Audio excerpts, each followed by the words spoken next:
Olá, sejam todos muito bem-vindos ao Podmax, é o nosso podcast da Demax Teixeira e hoje não poderia ser diferente, estou recebendo o nosso pastor Misael Melo no nosso primeiro programa. Seja muito bem-vindo, pastor. Muito obrigado, Marcelo, pelo convite, é um prazer estar aqui com você.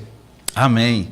Nós glorificamos a Deus pela oportunidade de ter um espaço desse para conversarmos a respeito não somente da palavra de Deus, mas sobre os projetos da nossa igreja.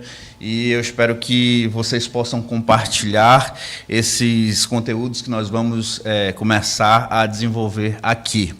Daqui a pouco eu falo sobre os nossos apoiadores, mas eu quero logo começar a nossa entrevista perguntando, pastor, o senhor, ao lado da pastora Naime, né, recebeu há 12 anos uma missão árdua. Sim. E eu espero e eu imagino que bastante grata também, né, essa missão. Como é que vocês receberam esse convite e o que pesou na decisão positiva a respeito de ir para a Demax Teixeira? Sim, mas primeiramente quero agradecer a oportunidade, parabenizar esse espaço, também para fortalecer a nossa igreja, que Deus continue te abençoando, te iluminando nos teus projetos profissionais, pessoais e ministeriais. Amém. Amém, que Deus possa continuar te levantando, te abençoando. Você tem sido uma bênção aí para a nossa igreja. Falando sobre a sua pergunta, realmente foi um grande desafio.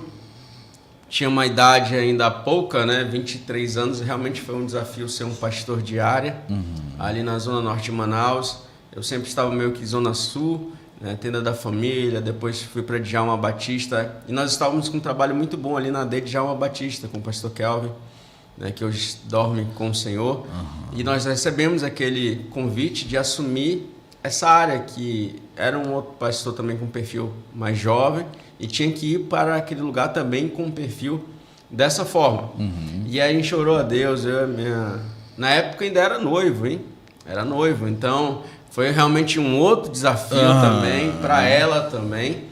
E quando a gente chegou lá, realmente a gente viu que era um trabalho que tinha que ter muita reconstrução, foi um desafio muito grande, mas Deus deu graça, Deus abençoou, e depois de 12 anos a gente está numa nova fase, né?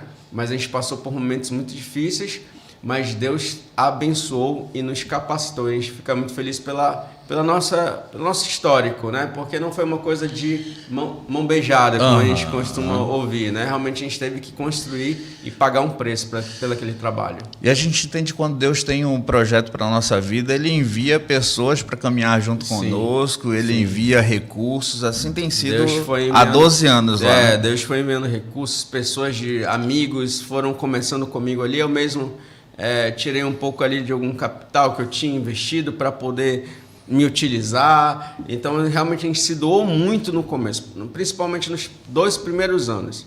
Aí depois as pessoas foram indo, pessoas começaram a se chegar, e também a gente teve um pouco de dificuldade pelaquela questão, pela idade pouca, gera um pouco de insegurança, não gera aquela credibilidade.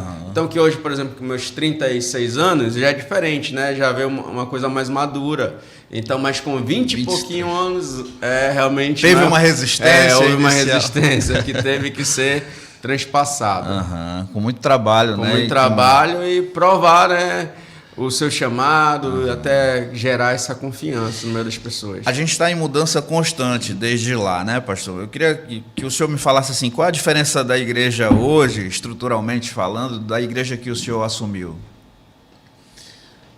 Total, porque eu peguei uma estrutura desestruturada, na verdade, né? Então, desde coisas básicas, né? Desde o microfone, desde um som, desde as cadeiras. As cadeiras eram de madeira, né? Poltronas, eram cadeiras de madeira, que a irmã ia se levantar e pegava a cabeça do prego e engatava na saia. Deus. Era desse nível. Então, assim, realmente a gente pegou, não tinha aquelas grades, então as pessoas pichavam a igreja. Então, assim, foi realmente um mover, um trabalho muito grande que foi gerado. Mas o interessante, Marcelo, é que Deus deu para a Assembleia de Deus uma área maravilhosa.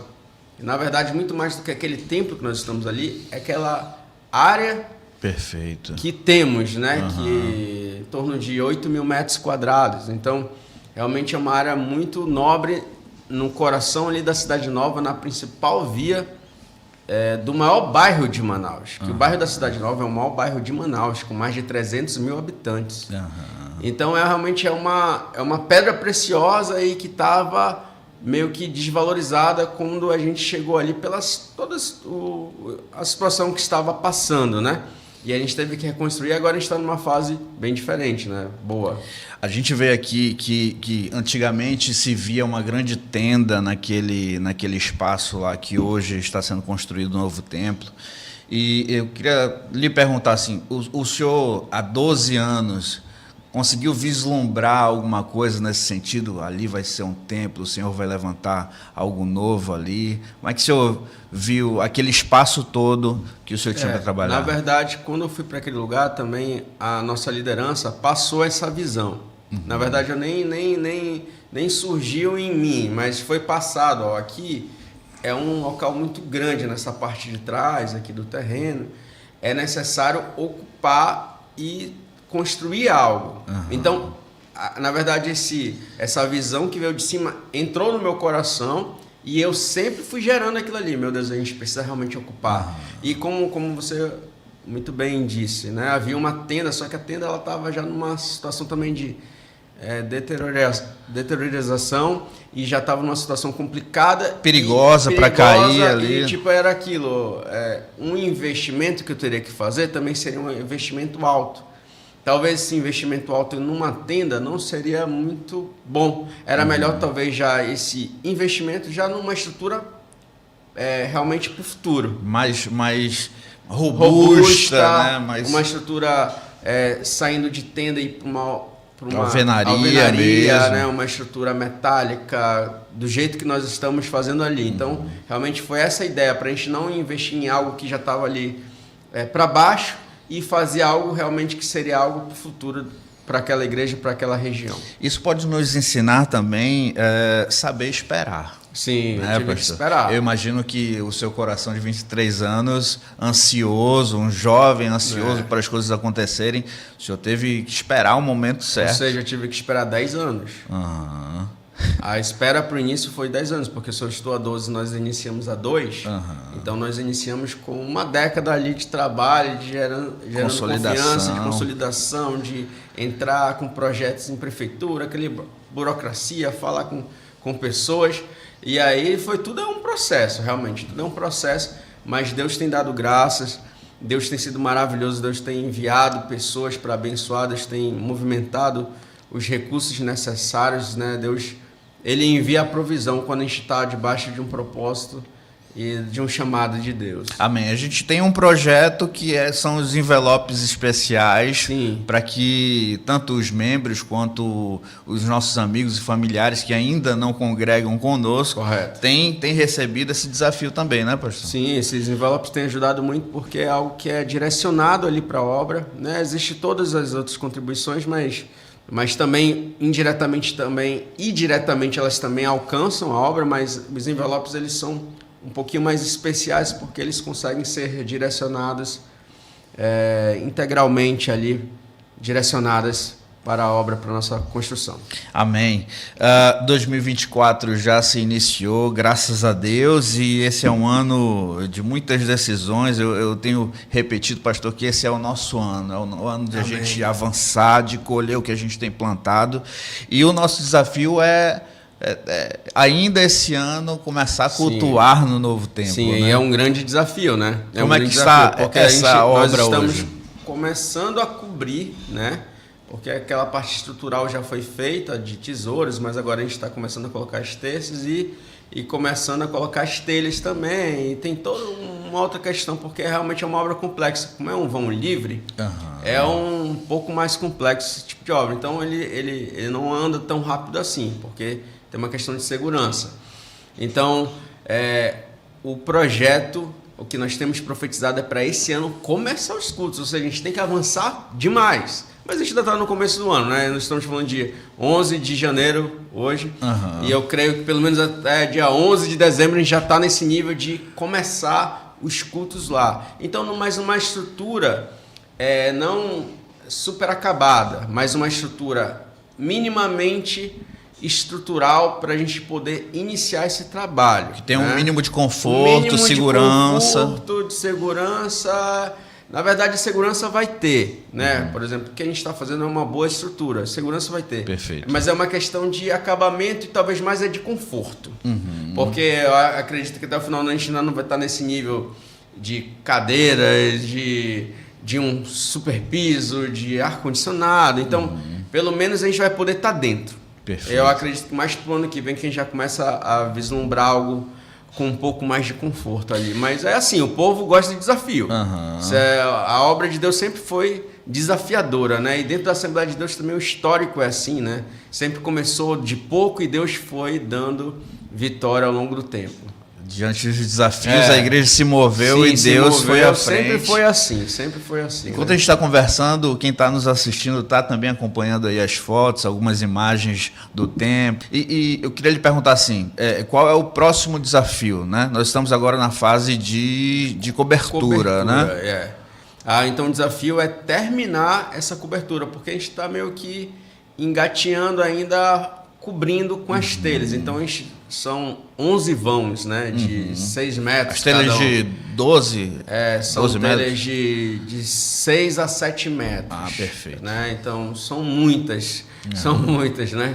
Incontáveis. Então, realmente, como é uma estrutura grande, a gente tem muito trabalho pela frente, né? Então, o nosso desafio é cobrir, depois fazer um piso, fazer o púlpito, e aí começa. Som, né? O som, pelo menos minimamente ele já é uma estrutura de som, com banheiros, né? Hidráulica, elétrica, e aí com certeza você já vai escutar muito mais sobre aquela igreja, porque aí ela vai ficar muito mais aparente, né? E eu acredito realmente no projeto de Deus, no que Deus tem prometido para nós, eu acredito numa multiplicação, eu acredito no que Deus tem realmente ali para aquele lugar. Se hoje nós somos 200 e poucos membros, eu acredito que rapidamente a gente pode chegar a números, até dobrar, acredito que nesses próximos 1 ou 2 anos, só pelo espaço, só pelo desafio. Porque as pessoas gostam de desafio e também chama a atenção, desafios chamam a atenção, curiosidade, né? A pessoa vai lá e pisar ali num lugar que nós temos se consagrado, e com certeza as pessoas que estão se preparando para poder entregar o melhor para o Senhor vão se sentir bem ali naquele lugar. Eu entendo que Deus ainda está tocando novas pessoas para que elas possam... Existem pessoas, pastor, homens e mulheres de Deus, que são sedentas por desafios. Sim, né? Correto. E eu creio que Deus está startando no coração dessas pessoas. No final desse ano que passou, a gente já percebe que pessoas novas têm chegado à igreja e já têm chegado se engajando. E eu quero falar diretamente para você que está chegando ou você que está desigrejado, que a Demax Teixeira está de braços abertos para você prosperar na obra do Senhor em todos os sentidos, né? Correto. Falar em prosperar, eu quero citar aqui 2 homens de Deus que nós temos na igreja que têm prosperado e vale a pena citar o nome e os negócios dele. O primeiro é o nosso amigo Belk, que é um dos líderes da nossa mídia. Sim. Ele é o proprietário da SLV Engenharia no geral e especificamente elétrica, com a SLV Engenharia. O Instagram dele é @slv.engenharia. O Belk é o melhor no que faz. Verdade, né, inclusive ele vai estar nos ajudando, hein? Vai estar também prestando serviço lá no novo templo da Demax Teixeira, então é um grande portfólio para ele também, né? Com certeza. O outro é o nosso amigo pastor Leandro, que é próspero em tudo que faz, e ele é proprietário da Joy Festas e Eventos. A gente já fez alguns eventos lá, é um espaço fantástico e que está preparado para você que deseja fazer o seu aniversário, fazer o seu casamento lá, com certeza, além do espaço, a estrutura impecável, você vai ter um atendimento de qualidade de um homem de Deus, que é assim, né? Os homens de Deus são abençoados para que eles se tornem abençoadores. Então, quero deixar aqui um abraço para o Belk e para o nosso amigo pastor Leandro, que Deus abençoe vocês, a Amanda e a pastora Dari também, e todo mundo. Então, fica já a dica para que você se torne abençoado, você tem que se tornar abençoador. Então, fica aí também o contato da igreja, Ademax Teixeira, para que se você está assistindo, não é da nossa igreja, mas tem um desejo no coração de abençoar uma grande obra, esse é o lugar certo. Amém, pastor? Amém.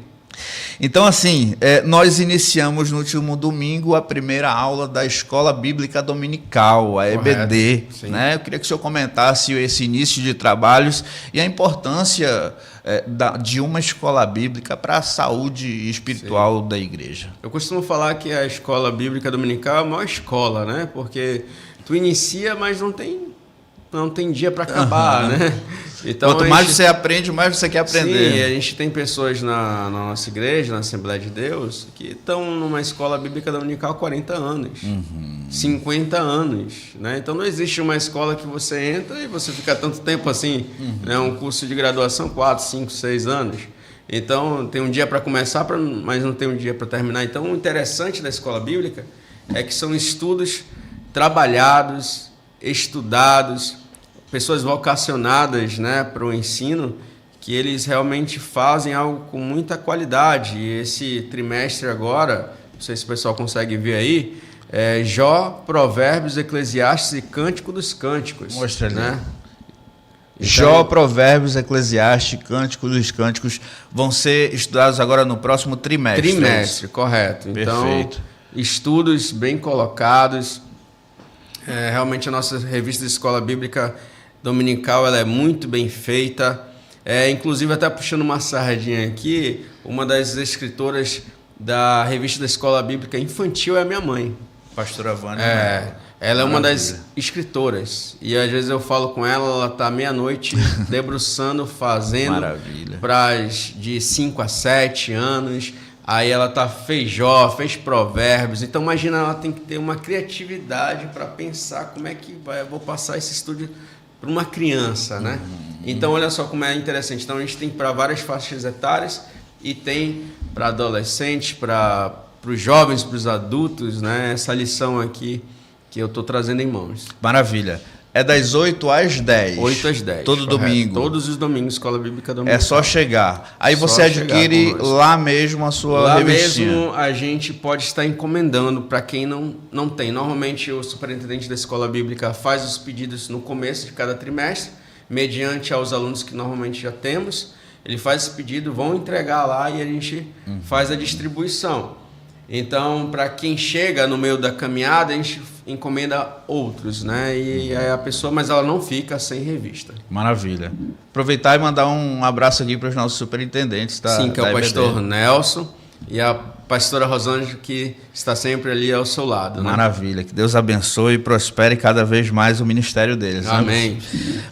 Falando ainda sobre EBD, existe uma sala muito especial que foi startada no ano passado e que esse ano eu creio que vai ser mais robusta ainda, que é a sala de escola de líderes. Sim, que correto. Acabamos de entregar agora os diplomas. Correto. De quantas pessoas 8 formaram? Pessoas. 8 pessoas, né? Sim. Que o senhor mas começa com um número maior, mas durante a caminhada acaba diminuindo, né? Então acho que tinha quase o dobro dessa quantidade. Para quem nunca fez e tem interesse de fazer, o que é a Escola de Líderes? A Escola de Líderes é uma preparação. São 4 módulos que nós damos ensinamentos diversificados para trazer uma base para o líder, né?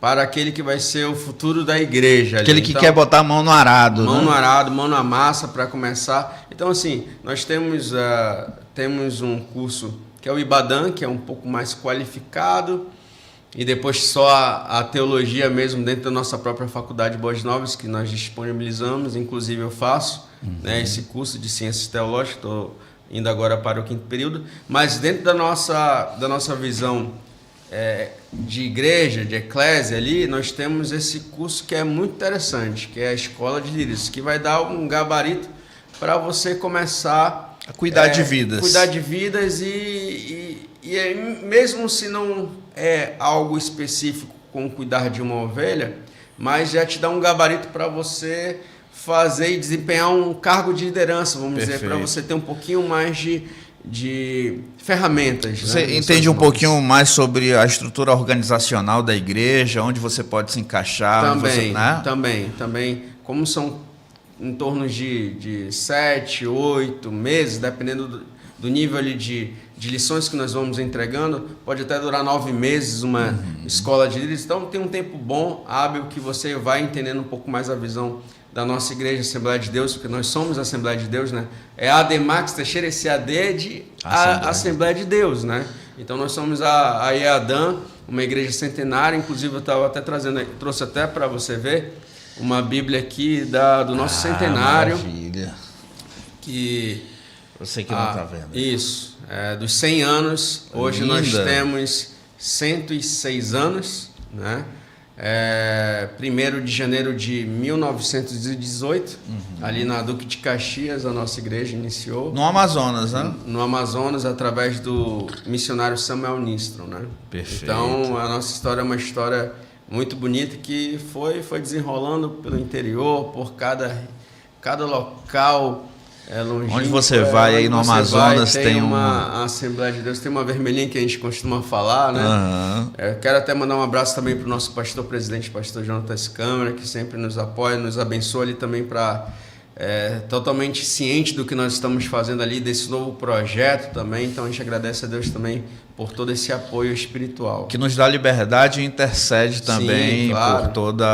por toda a obra, né? Um abraço também para o pastor Moisés e a pastora Vânia, que são seus pais, né? Que nos recebem sempre com muito carinho e são sempre muito amorosas. Eu amo os seus pais, viu, pastor? Muito obrigado.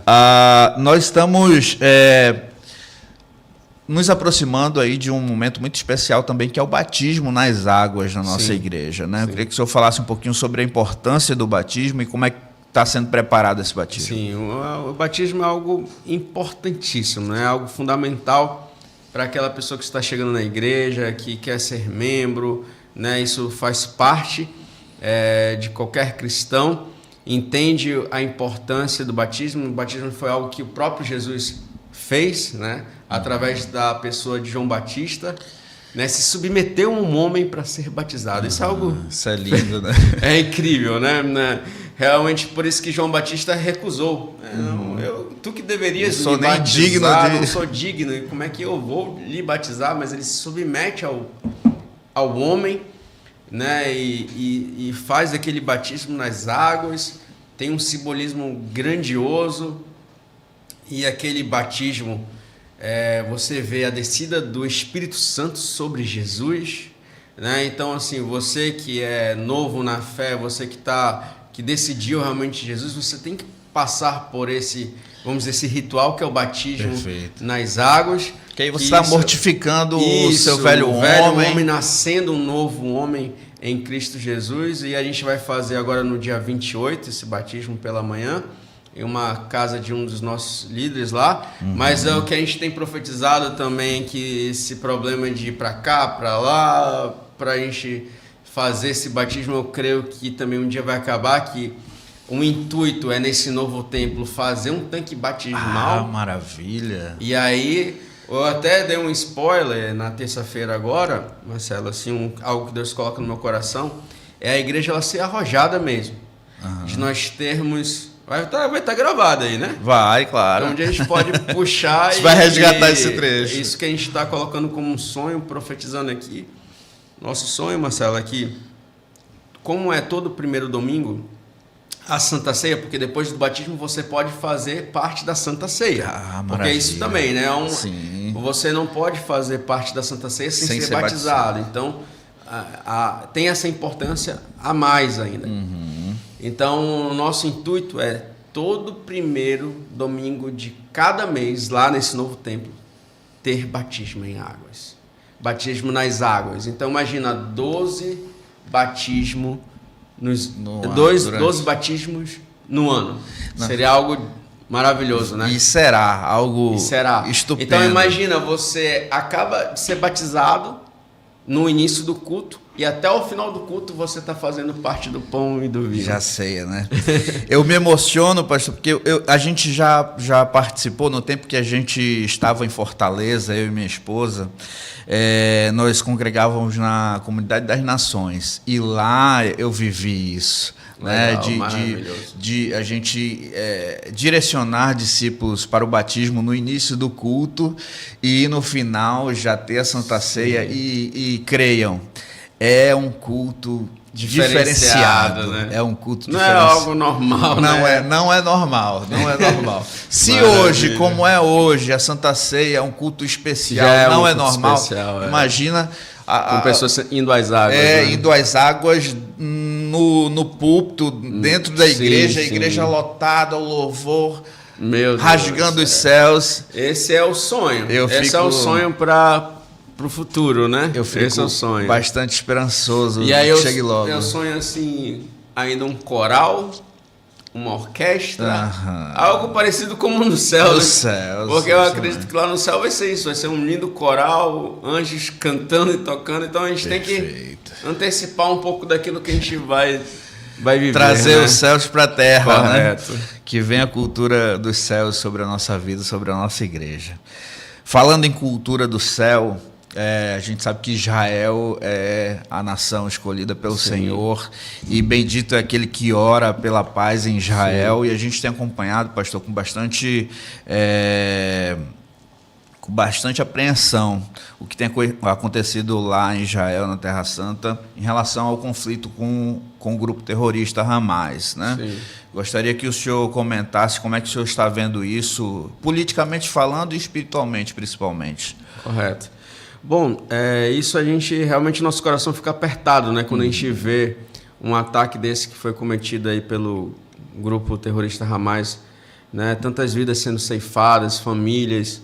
Foi um dia, né, de santificação ali do povo judeu, né? Num sábado, em que eles guardam o sábado. Então foi um dia que realmente foi muito triste o que aconteceu ali.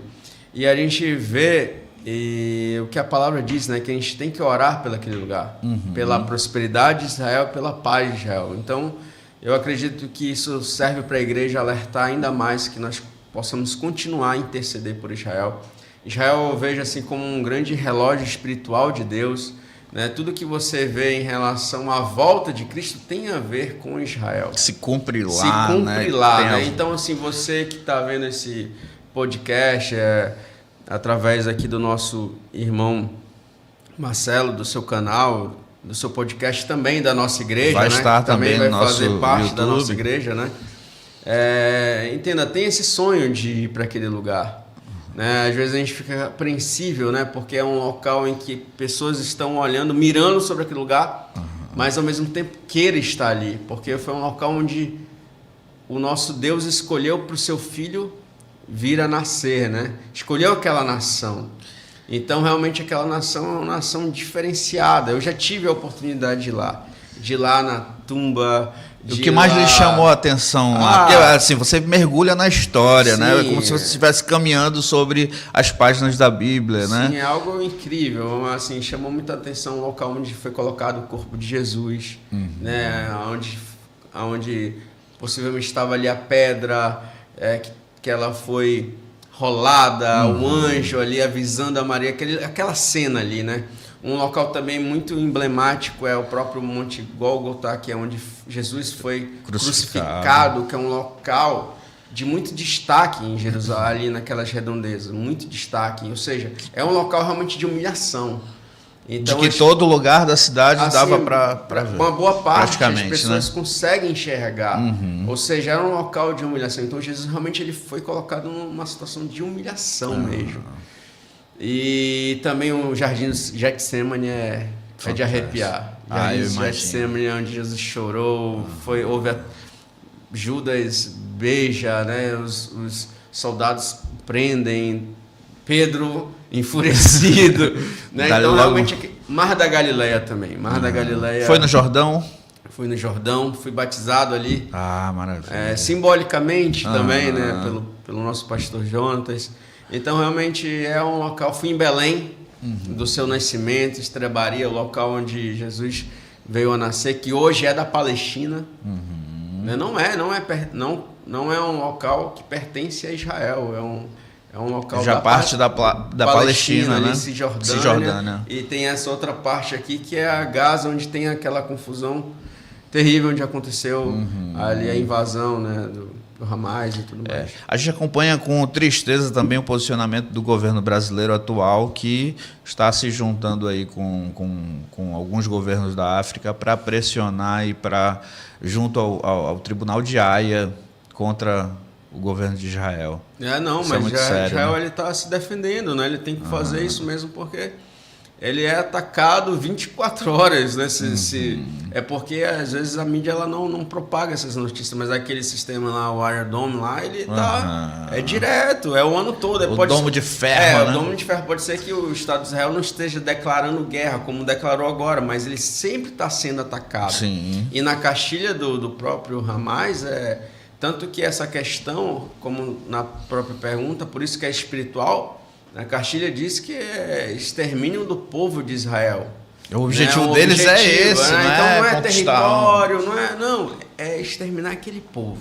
Então realmente eles sempre estão sendo atacados de alguma forma, então é pelo Líbano ali, pelo Hezbollah, outro grupo. Então realmente Israel é uma resistência. Num estado do tamanho do Sergipe, uma terra pequena em que muito você pequeno. Começa, tipo assim, tu tá no norte, tu tá em Eilat 5 horas depois, de ônibus.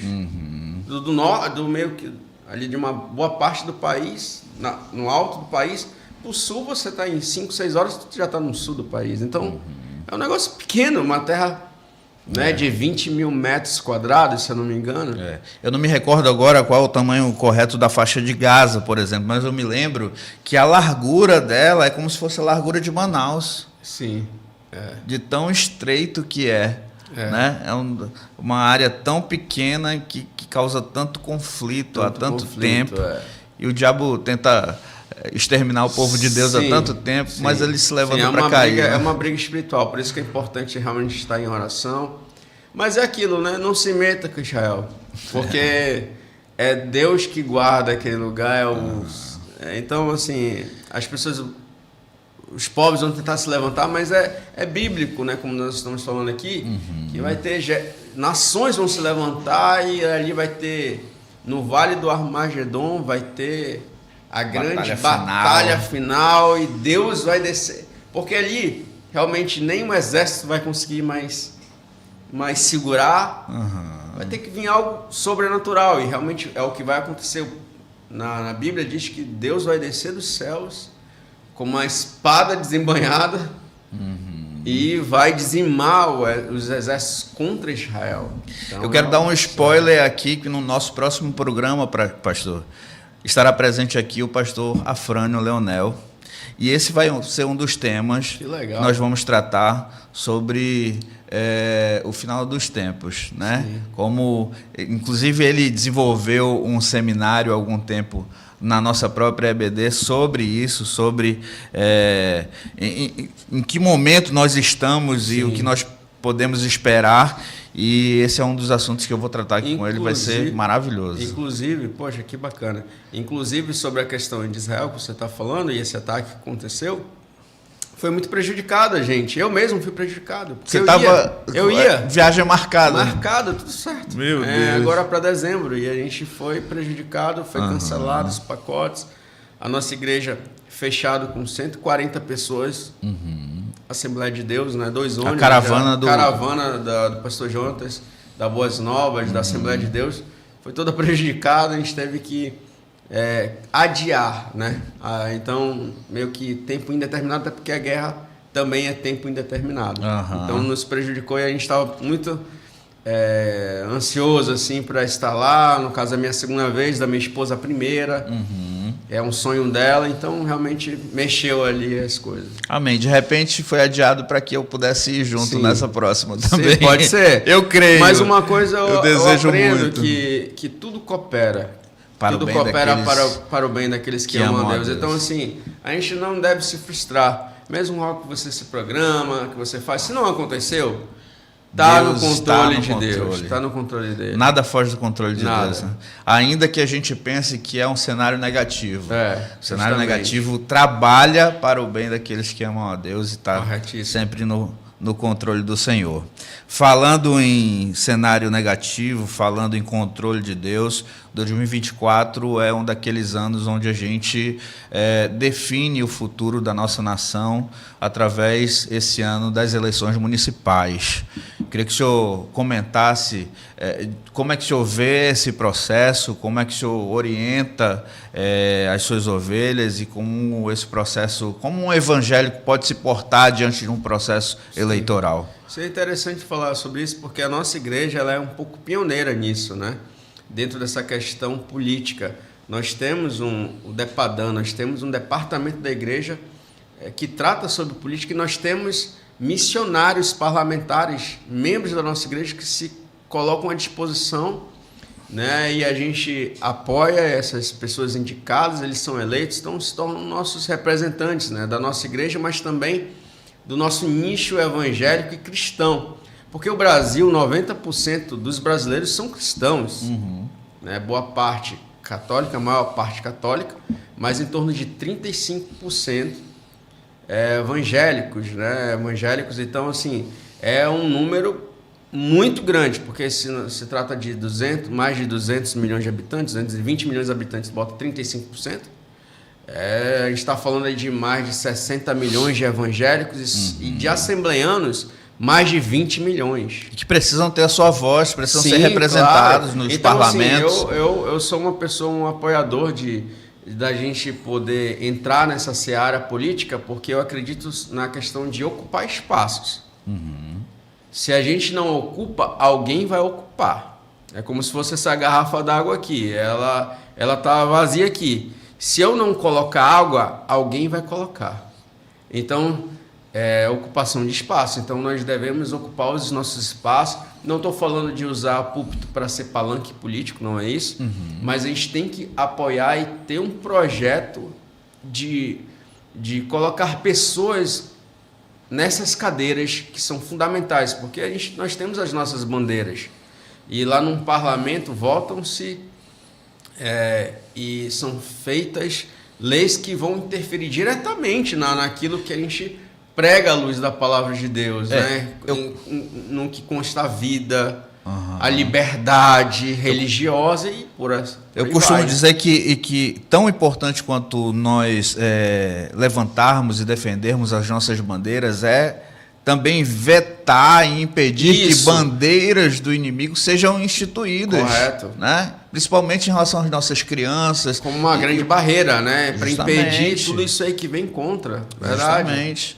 Então, assim, eu acho que acabou aquela história de que crente não pode falar sobre política e religião não se discutem. Não acredito que deve falar. Deve falar. A gente vê na história da Bíblia, a gente encontra aí José, a gente encontra Daniel, que foram governadores, né? Ocuparam cargos políticos e que... O próprio Davi, né? Rei. E estrategicamente, né? Depois Salomão. Então, eles tinham um papel espiritual também, né? Porque davam total acesso a essa questão dessa cultura do reino que nós estávamos falando aqui, mas eles também se tornavam governantes de um povo, né? E a palavra de Deus é interessante, né? Um versículo que diz, né? Quando um justo ele governa, o povo ele se alegra, mas quando um ímpio governa, o povo geme.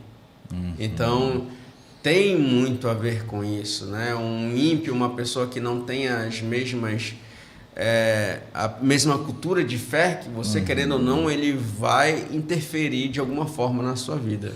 O senhor hoje é pai de um casal, da Laura e do Benjamin. Correto. Tem 2 crianças em casa. Eu imagino que se preocupa muito com o que eles têm acesso, o que deixam de acessar. Queria que o senhor comentasse isso para quem está em casa assistindo, ou no trabalho, uma hora dessa assistindo, e que precisa saber assim a importância do posicionamento, no caso de nós homens, dos sacerdotes, mas também das nossas esposas, do posicionamento nosso em relação aos nossos filhos, para que eles possam ser criados num lar cristão. Sim, isso é muito importante. Eu realmente ter filhos muda a sua vida, né? Muda seu pensamento, muda muita coisa, cria uma responsabilidade, um peso de uma responsabilidade muito grande e muda também o teu dia a dia, né? Às vezes você tinha aquela liberdade, não é mais a mesma coisa, mas a gente, sabe, eu louvo a Deus por ter esse privilégio de ter filhos, né? E de poder criar neles, de poder formá-los, de poder instruí-los. E a Bíblia diz que a gente precisa ensinar o caminho, né? E ensinar junto, e estar juntos com eles, né? É interessante que ensina a criança no caminho que caminho. deve.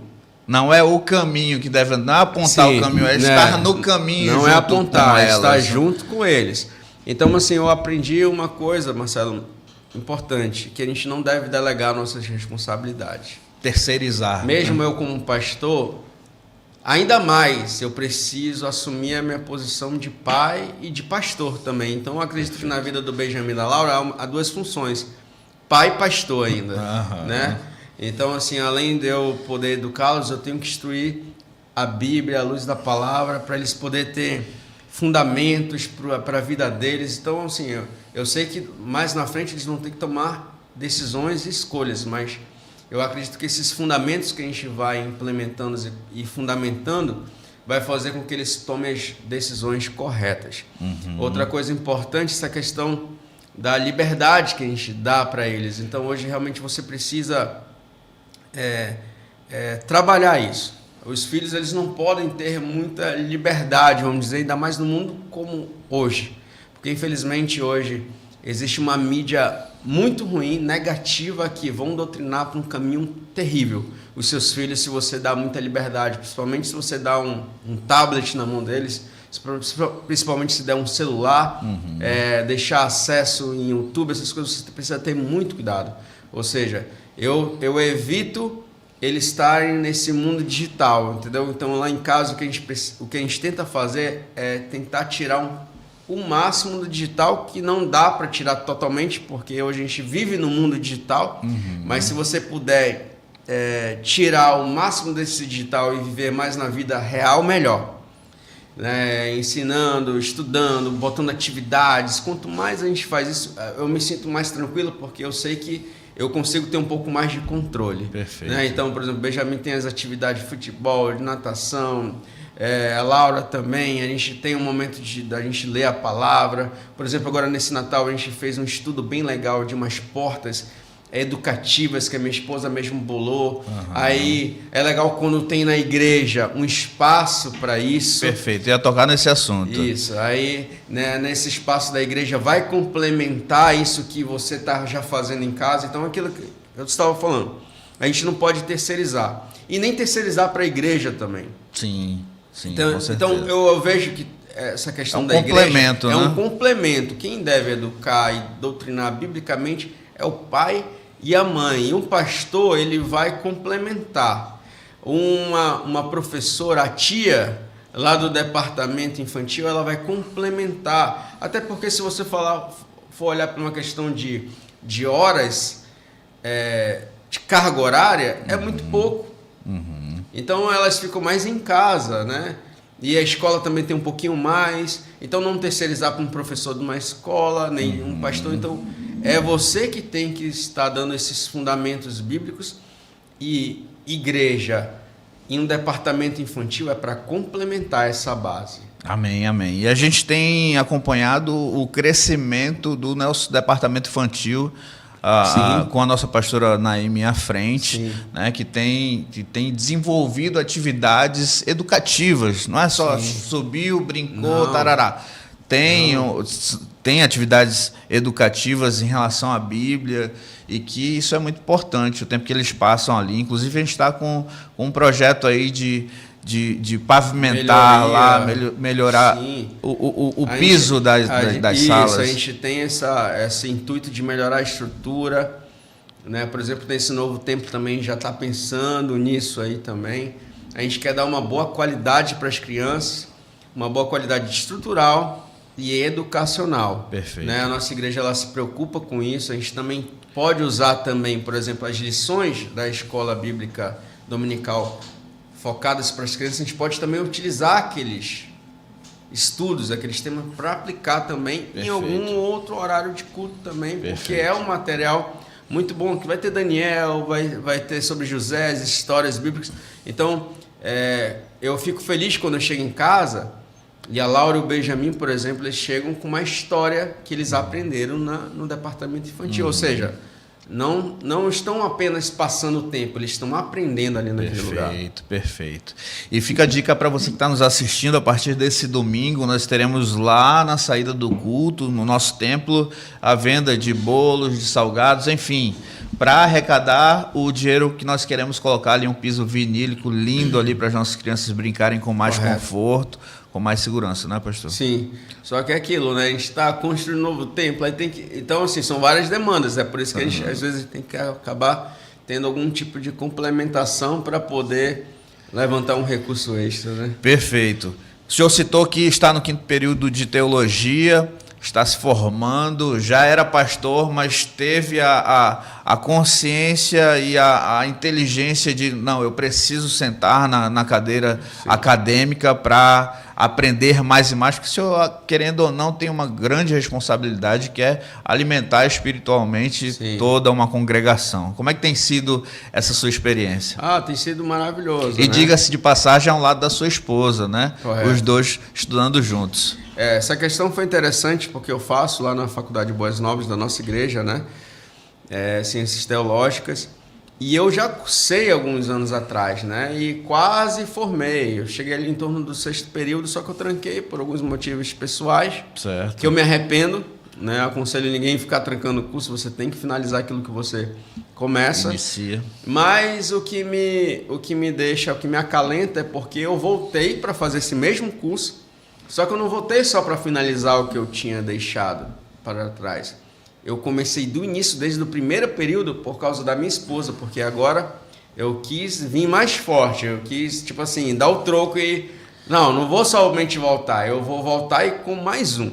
Perfeito. E com a minha esposa, no caso. Então, desde o início eu estou revendo os assuntos, teologia sistemática, todas aquelas história da igreja, tudinho de novo. E isso foi bom porque quando a gente revisa mais uma vez, fortalece, né? Você acaba aprendendo muito mais. Então, e quando você vê, já estou indo para o 3º ano, daqui a pouco acaba.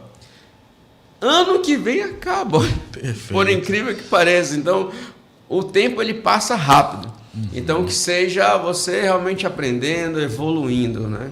Perfeito. Então, está sendo maravilhoso porque a gente acaba trazendo um conteúdo melhor para a igreja. Eu acredito que um pastor, um líder, é importante fazer teologia. Porque nem todo teólogo é um pastor. Mas todo pastor pode ser um teólogo. Né? Então, porque eu vejo que é um chamado. O pastoral o pastor é um chamado. Porque nem todo teólogo tem um chamado pastoral. Mas todo pastor pode ser um teólogo. E deveria ser um teólogo porque você vai complementar. Né? Não tenha medo de fazer teologia, porque há um pouquinho, né, daquilo. Né? Há uma cortina de fumaça que o pessoal fala um pouco. De repente confronta um pouco a tua fé. Confronta e aquela cortinazinha de fumaça falam que às vezes tem uns que vão fazer teologia e se desviam. Há aqueles que se desviam porque realmente faltou um pouquinho de equilíbrio, né? Porque não é porque eu estou sendo confrontado, às vezes ali uma base teológica que eu tenha, que eu necessariamente preciso me perder, não. Você precisa questionar às vezes algumas coisas, que isso vai ser bom para o seu crescimento. Perfeito. Não para a sua perdição, mas sim para a sua evolução. Perfeito. Esse foi o nosso primeiro podcast, o Podmax, da Demax Teixeira. Que maravilha. A gente está chegando ao final, mas antes eu queria te pedir para que o senhor deixasse aí uma mensagem para os nossos irmãos lá da Demax e também para aquela pessoa, né, que de repente não está congregando conosco e precisa de uma mensagem de Deus nesse momento. Maravilha. Essa mensagem eu quero deixar à luz até de um texto bíblico, que é o que está em João 14,6. Disse-lhe Jesus: eu sou o caminho, a verdade e a vida. Ninguém vem ao Pai senão por mim. Assim, o que eu gostaria de deixar como mensagem é que Jesus, ele é o caminho para as nossas vidas, Ele é a nossa esperança. E nesse mundo que a gente tem visto aí, Marcelo, muitas das vezes a gente vê uma desesperança. E Jesus, Ele é o caminho para as nossas vidas, onde a gente vai achar acalento, nos fortalecendo e tendo esperança e principalmente salvação. Principalmente salvação. Então você que está distante, você que é da nossa igreja, continue para a gente se fortalecer ainda mais, porque não há outro caminho a não ser Jesus. E que nós possamos realmente encontrar nele um fundamento, que realmente nele a gente possa encontrar motivação para o dia de amanhã. Que às vezes as pessoas falam assim, qual é o teu motivo, né? Não tem isso. Qual o motivo para você acordar? Qual o motivo para você batalhar? Qual o motivo para você conquistar esse ano? Mas que Jesus seja esse motivo. Perfeito. Porque dele vem a nossa fé, a nossa força e a nossa alegria. Essa é a mensagem que eu gostaria de deixar. Até porque, parafraseando aí o nosso amigo Pedro, para onde eu irei? Para onde eu irei? Se só o Senhor tem as palavras de vida eterna. Né? Correto. Então, muito obrigado, meu pastor. Amém. Tamo junto nesse novo projeto, o Podmax da Demax Teixeira. E você que está assistindo, que possa compartilhar para que esse conteúdo chegue o mais longe possível, alcance aí o máximo de pessoas e que o evangelho seja pregado e que eles saibam que ali na Demax Teixeira existe uma obra de Deus sendo desenvolvida. Sim. Amém? Amém. Pode orar rapidinho por nós? Posso, claro. Pai, Amém. Eu quero te louvar, te agradecer por essa oportunidade, por esse projeto. Abençoa, faz coisas grandes, Pai. Cada pessoa que está ouvindo esse programa, cada ouvinte, Pai, eu quero te pedir sobre aquela igreja, que tu possas continuar derramando da tua bênção, da tua paz, da tua graça sobre aquele povo, nos multiplicando, Pai. Mas nos multiplicando com unção, nos multiplicando em números, nos multiplicando com a tua graça, com o teu poder, com as tuas misericórdias. Continua a abençoar cada um. Te peço em especial pela vida do teu servo, desse obreiro, Senhor, pela vida do Marcelo, da sua esposa Fernanda, do seu filho, Senhor, que tu possas abençoá-los de uma forma grandiosa e que portas sejam abertas, que coisas novas aconteçam sobre aquele povo e que o teu nome, Pai, através de todos esses movimentos, através de todas as estratégias, que o teu nome seja conhecido e que o teu nome seja exaltado, que nós possamos fazer a tua vontade. Eu quero te louvar, eu quero te agradecer, em nome de Jesus. Amém. Amém, amém. Deus abençoe a todos. Nos encontramos no próximo Podmax. Até mais. Valeu.